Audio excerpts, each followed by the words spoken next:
Hello दोस्तों, मैं धीरज कुमार आप सभी लोगों का एक बार फिर से स्वागत करता हूं अपने YouTube channel smart history with Dheeraj sir. दोस्तों, हम लोग साइंस के बारे में पढ़ रहे थे और साइंस के साथ हम कोशिका के बारे में पढ़ रहे थे।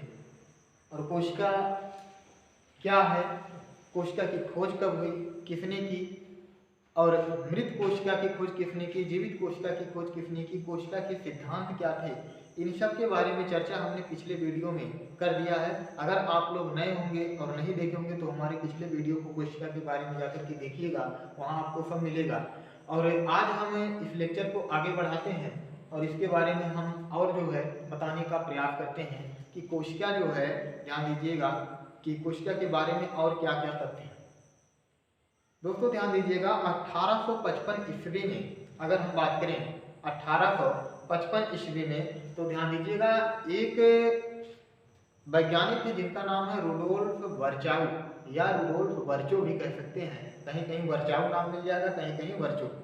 1855 ईस्वी में ध्यान दीजिएगा रुडोल्फ वर्चो ने इस कोशिका के संदर्भ में दो बातें बताई। पहली बात इन्होंने कहा कि ये जो कोशिका है अर्थात नई कोशिकाओं का जो निर्माण होता है वो, ध्यान देंगे, पूर्व कोशिकाओं अर्थात उनसे पहली कोशिकाओं से होता है। और दूसरी बात बताया कि संसार में, ध्यान दीजिएगा, समस्त जीव, जितने भी जीव, उनका निर्माण केवल, ध्यान दीजिएगा, एक कोशिका से ही होता है। कितनी कोशिका से? एक कोशिका से। तो चलिए इस बात को हम लोग नोट करते हैं और इस तरह से लिखते हैं।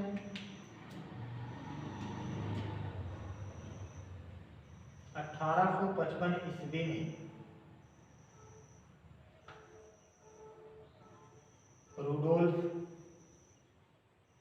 वर्चो या वर्चाओ का कथन, ये दो बातें बताते हैं। क्या क्या बताते हैं कि कथन के बारे में चर्चा करते हैं। तो पहली बात इन्होंने बताया मित्रों, पहली बात बताया कि नई कोशिका का निर्माण, नई कोशिका का निर्माण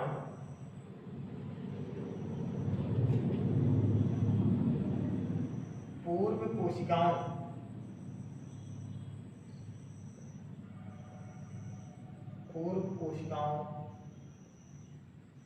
से होता है।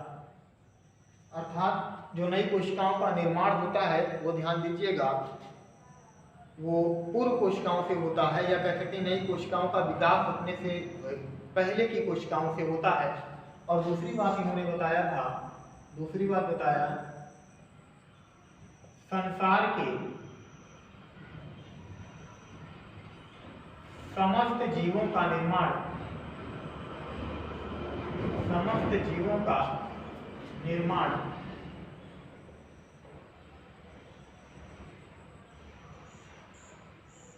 एक कोशिका, सिंगल सेल जिसको हम कहेंगे, एक कोशिका से हुआ। संसार के जितने भी, ध्यान दीजिएगा, कह सकते हैं जीव हैं, उनका जो निर्माण प्रारंभ में होता है कितनी कोशिकाओं से होता है मित्रों? एक कोशिकाओं से होता है। यह किसका मानना है? तो ध्यान दीजिएगा, रुडोल्फ वर्चो या वर्चाओ का मानना है, इन्हीं का कथन है। आगे फिर बात करें, ध्यान दीजिएगा, हम लोग देखेंगे कि केंद्रक के आधार पर, अभी केंद्रक के बारे में आगे पढ़ेंगे, लेकिन थोड़ा सा यहाँ देखिएगा, केंद्रक के आधार पर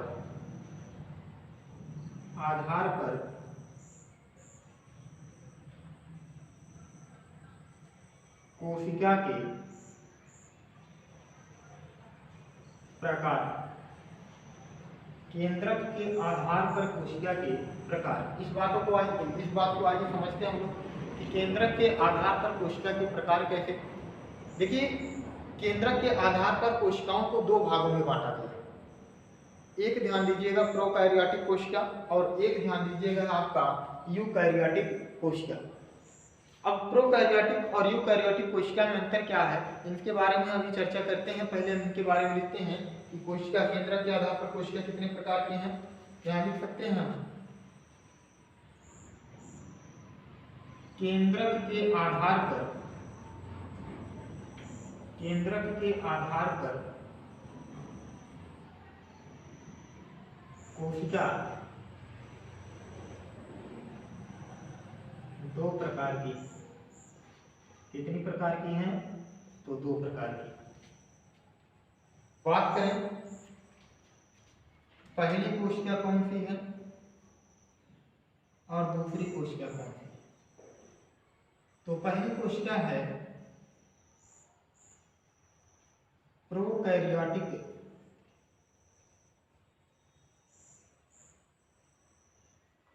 कोशिका, प्रोकैरियोटिक कोशिका, जिसको अंग्रेजी में हम ऐसे लिखेंगे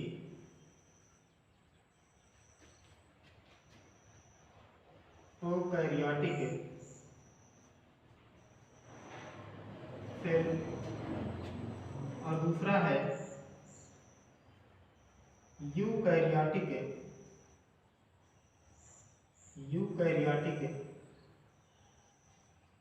कोशिका, और इसको हम ऐसे लिखेंगे यूकैरियोटिक सेल। इस तरह से हम लिखेंगे।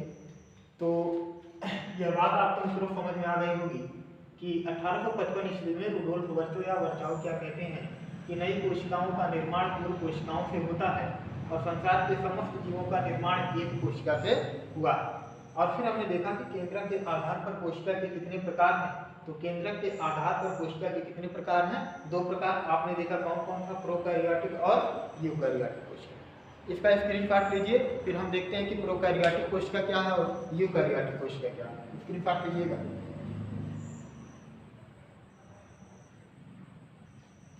चलिए अब हम देखते हैं कि प्रोकैरियोटिक कोशिका क्या है और यूकैरियोटिक कोशिका क्या है।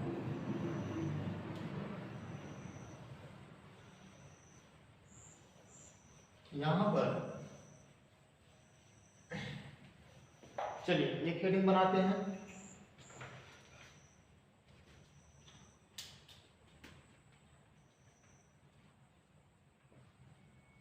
प्रोकैरियोटिक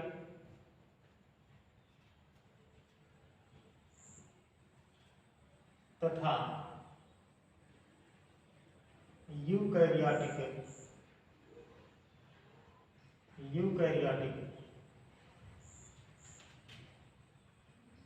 कोशिका में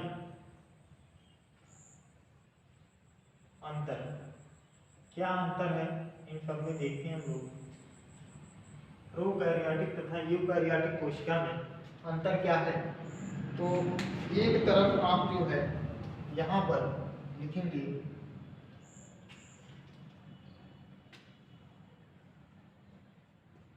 प्रोकैरियोटिक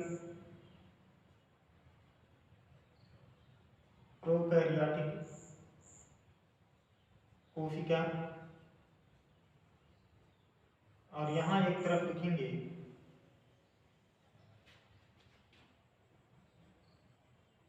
यूकैरियोटिक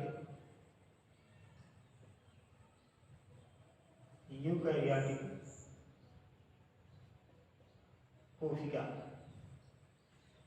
चलिए इनके बारे में हम समझते हैं। तो किसको कहेंगे हम प्रोकैरियोटिक कोशिका और किसको कहेंगे हम यूकैरियोटिक कोशिका? इन सब के बारे में ध्यान दीजिएगा, हम लोग समझने का प्रयास करते हैं। तो ध्यान दीजिएगा, प्रोकैरियोटिक कोशिका में अगर हम पहली बात देखें तो इसमें केंद्रक अल्प विकसित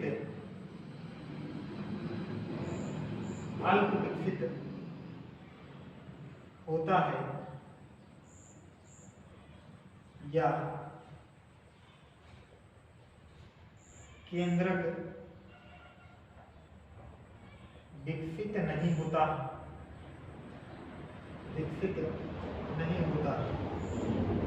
हम इसको केंद्रक के आधार पर ही देखेंगे मित्रों, क्योंकि हम केंद्रक के आधार पर ही कोशिका को दो भागों में देखा।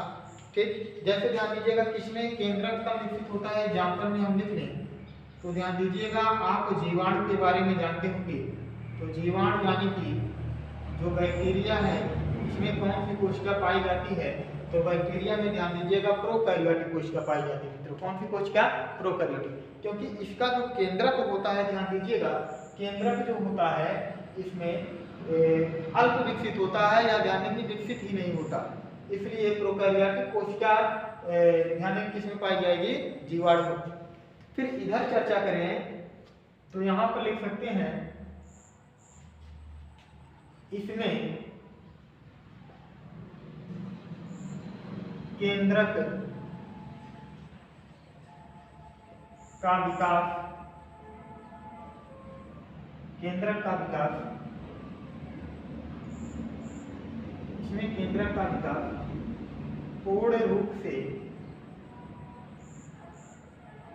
हो जाता है।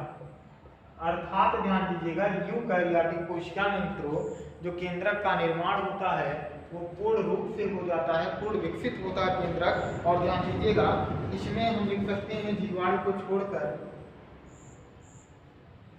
समस्त जीव जंतु, समस्त जीव जंतु।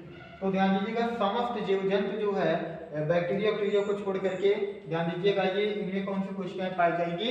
यूकैरियोटिक कोशिका पाई जाएंगी। दूसरी बात कर लेते हैं हम अंतर की। अगर दूसरे हम अंतर की बात करें तो ध्यान दीजिएगा जो हमारी प्रोकैरियोटिक कोशिका है उसमें ध्यान दीजिएगा जो केंद्रक होता है और केंद्रक इसके चारों तरफ जो झिल्ली होती है मेम्ब्रेन, मैं बताता हूं कैसे। वो ध्यान दीजिएगा क्या होती है? अल्प विकसित होती है। ठीक, ऐसे लिख सकते हैं केंद्रक में क्या होगा? ये प्रोकैरियोटिक कोशिका में केंद्रक के चारों तरफ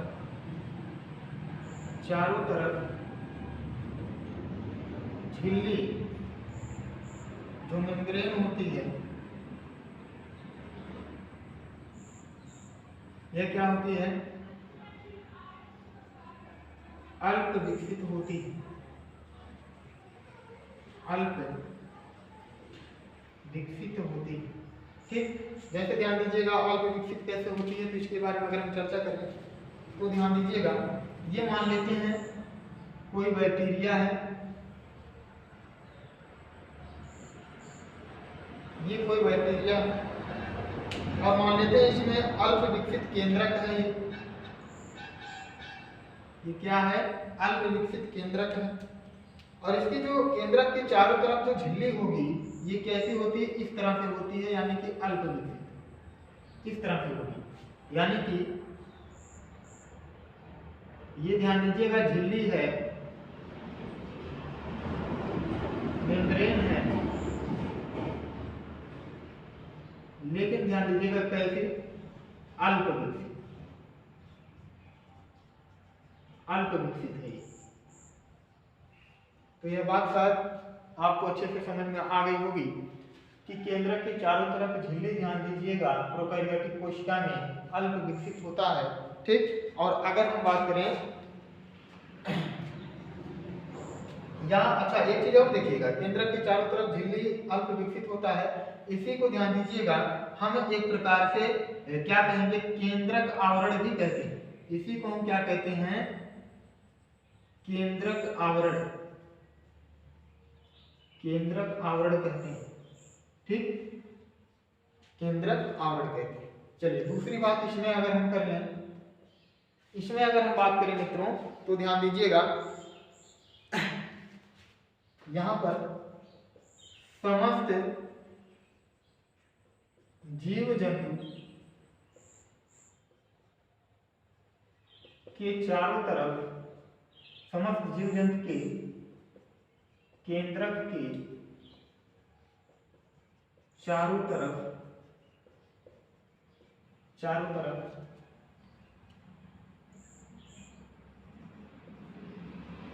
केंद्रक आवरण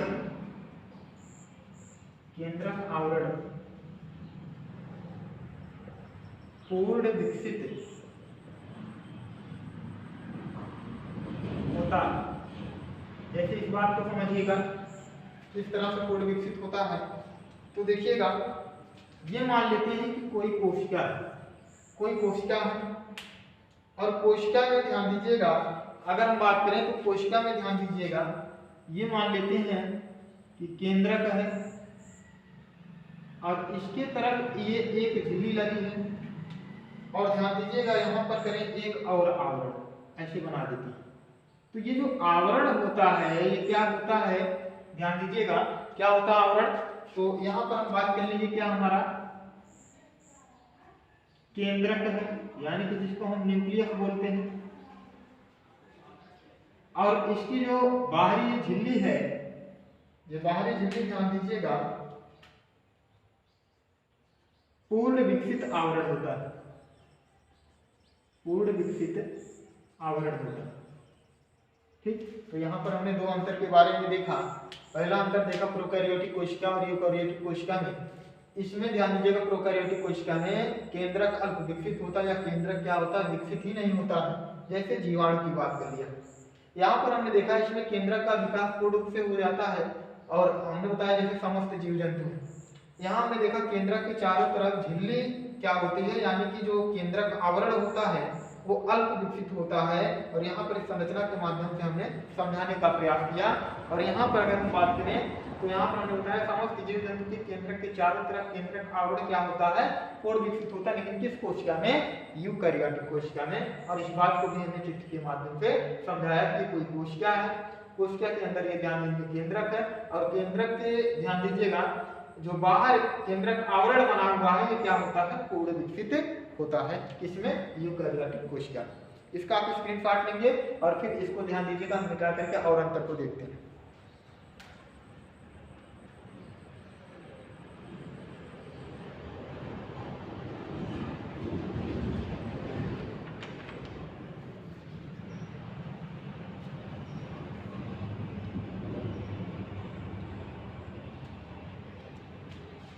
चलिए मिटाते हैं इसको, फिर मिटाते हैं और अंतर हम देखते हैं इसमें।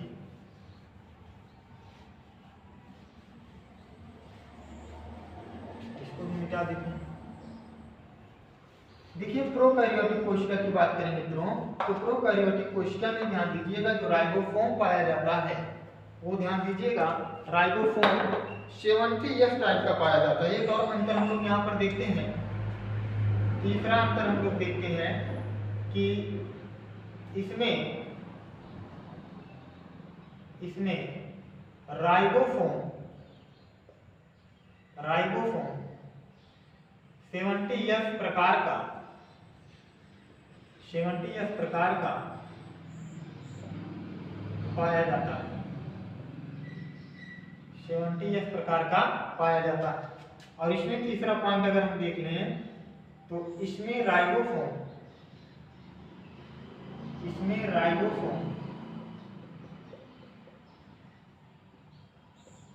80S टाइप का पाया जाता है। जब हम राइबोसोम के बारे में पढ़ेंगे तो वहां बताएंगे 80S क्या होता है, 70S क्या होता है और इसमें जो यस लगा है यस क्या है। तो इन सब के बारे में हम चर्चा करेंगे, लेकिन फिलहाल यहाँ पर हम देख रहे हैं। तो आपने देखा प्रोकैरियोटिक कोशिका में राइबोसोम किस प्रकार का पाया गया, 70S प्रकार का पाया गया। और यहाँ पर यूकैरियोटिक कोशिका में ध्यान दीजिएगा राइबोसोम 80S टाइप का पाया गया। यहाँ पर बात करें एक और अंतर, तो ध्यान दीजिएगा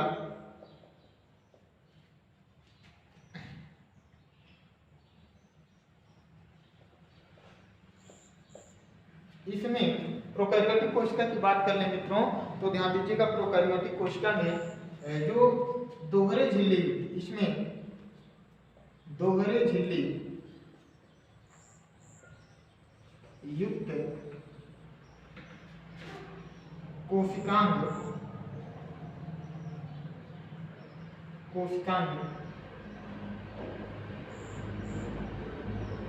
अनुपस्थित होते हैं। जैसे क्या माइटोकॉन्ड्रिया यहाँ पर अनुपस्थित होगा। हरित लवक माइटोकॉन्ड्रिया हो गया आपका, हरित लवक हो गया। और बात कर लें एक दो देख लेते हैं, जैसे मान लेते हैं हम लोग लाइसोसोम हो गया। क्या हो गया, लाइसोसोम। चलिए इतना ही देखते हैं। तो ये सब क्या होते हैं, अनुपस्थित होते हैं, अर्थात इसमें दोहरे झिल्ली युक्त कोशिकाएं जो होती हैं क्या होते हैं, अनुपस्थित होते हैं। अब ये माइटोकॉन्ड्रिया, हरित लवक और लाइसोसोम ये सब के बारे में हम पढ़ाएंगे, क्रम से पढ़ाएंगे, आप बस ऐसे पढ़ते चलिए। और वीडियो को जो है लाइक करना, सब्सक्राइब करना और शेयर करना ना भूलिएगा, और ध्यान दीजिएगा कमेंट बॉक्स में वीडियो कैसा लगा ये भी बताते रहिएगा। चलिए, ये चौथा पॉइंट था हमारा, माफ करिएगा, और ये ध्यान दीजिएगा हमारा चौथा पॉइंट इसमें भी होगा, इसमें लिख सकते हैं, इसमें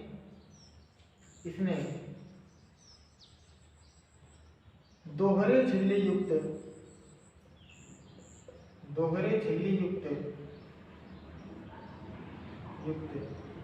कोशिकांग, दोहरे झिल्ली युक्त कोशिकांग उपस्थित होते हैं,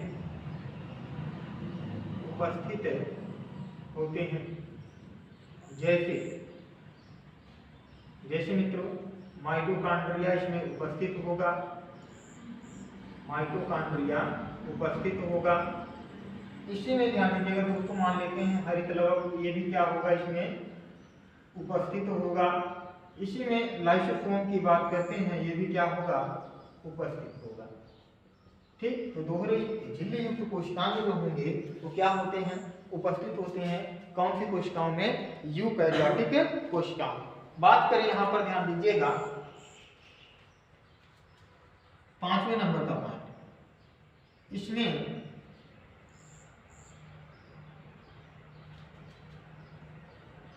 डीएनए के बाहर आवरण नहीं पाया जाता, अर्थात नग्न डीएनए पाया जाता, तो आपने देखा कि प्रोकैरियोटिक कोशिका में डीएनए किस प्रकार से पाया जाता है, नग्न डीएनए, नेक्ड डीएनए का डीएनए पाया जाता है। और अगर हम बात करें कि इसमें ध्यान दीजिएगा, बात करें 5वें नंबर का, इसमें डीएनए के बाहर एक आवरण पाया जाता है, जो डीएनए को ढके रहता है,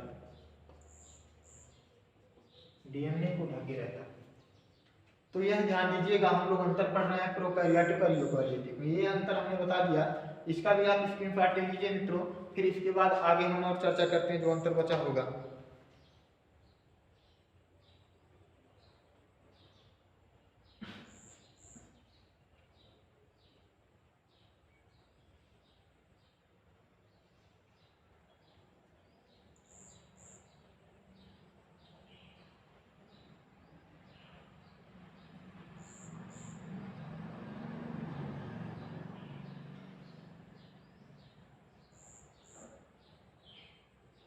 चलिए मित्रों देखिएगा, और थोड़ा सा हम बता देते हैं यहाँ पर। अंतर तो हो गया लगभग, लेकिन हमको देखना है कि किसमें नेक्ड डीएनए पाया जा रहा है, किसमें आवरण युक्त डीएनए पाया जा रहा है। तो ध्यान दीजिएगा, अगर हम चर्चा करें किसमें पाया जा रहा है, तो इसके बारे में ध्यान दीजिएगा, हम एग्जाम्पल में लिख दें तो आपने देखा होगा बैक्टीरिया, अभी हमने बताया बैक्टीरिया में ध्यान दीजिएगा नेक्ड डीएनए, नग्न डीएनए पाया जाता है। एक है माइकोप्लाज्मा, ये क्या है, माइकोप्लाज्मा है, ठीक, इसमें भी नेक्ड डीएनए पाया जाता है। और आपको ध्यान दीजिएगा नील हरित शैवाल, कौन से शैवाल है, नील हरित शैवाल अर्थात ब्लू ग्रीन एल्गी है, इनमें ध्यान दीजिएगा नेक्ड डीएनए पाया जाता है। यहाँ पर बात करें नेक्ड डीएनए, ये कह सकते हैं आवरण युक्त डीएनए किसमें पाया जाएगा, तो पादप एवं जंतु में ध्यान दीजिएगा क्या पाया जाएगा, तो नेक ये कह सकते हैं कि आवरण युक्त डीएनए पाया जाता है। और ध्यान दीजिएगा एक चीज और, एक दो पॉइंट हम यहाँ समझा देते हैं। यहाँ पर आप लिख सकते हैं कि जो माइटोप्लाज्मा है, माइटोप्लाज्मा इंपॉर्टेंट पॉइंट है ये। माइटोप्लाज्मा को पादप जगत का जोकर कहा जाता है। क्या कहा जाता है? जोकर कहा जाता है। अब आप पूछेंगे क्यों? क्योंकि जैसे आप देखेंगे अमीबा का कोई आकार नहीं होता, अमीबा अपना स्ट्रक्चर बदलता रहता है, संरचना। उसी प्रकार से माइटोप्लाज्मा भी क्या करता है, अपने आकार को बराबर बदलता रहता है। तो जोकर कहा जाता है क्योंकि यह अपने आकार को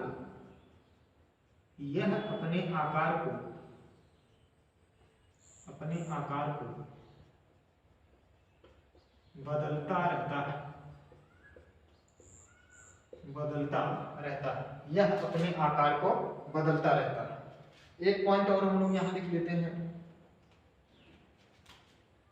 और ये भी इंपॉर्टेंट पॉइंट है। नील हरित शैवाल को साइनोबैक्टीरिया भी कहा जाता है। साइनोबैक्टीरिया भी कहा जाता है। क्या कहा जाता है मित्रों? साइनोबैक्टीरिया भी कहा जाता है। किसको? नील हरित शैवाल को कहा जाता है। तो मित्रों आज के लिए बस इतना ही।